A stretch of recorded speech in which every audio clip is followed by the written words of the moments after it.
Hi guys, if you are using the dishwasher pods for the very first time on your Whirlpool dishwasher, it's important to place them correctly or they may not dissolve properly during the wash cycle.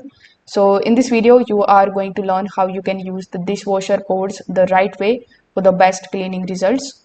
Now, first of all, before adding the pods, you just have to load your dishes without blocking the spray arms. So you need to simply leave the space between the plates and the bowls so that the water can circulate freely during the wash cycle. Afterwards, you just have to open the dishwasher door and then you just have to simply find the detergent compartment on the inside of the door panel.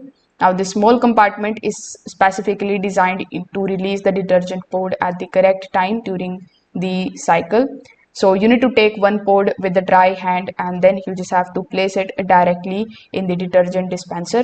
Do not cut, puncture or open the pod.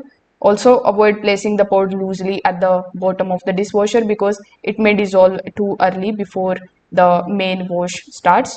After doing so, you just have to do nothing but to just simply close the detergent compartment firmly until it clicks shut. Now you just have to choose a suitable wash cycle. It can be a normal cycle or a heavy cycle, auto or sensor wash.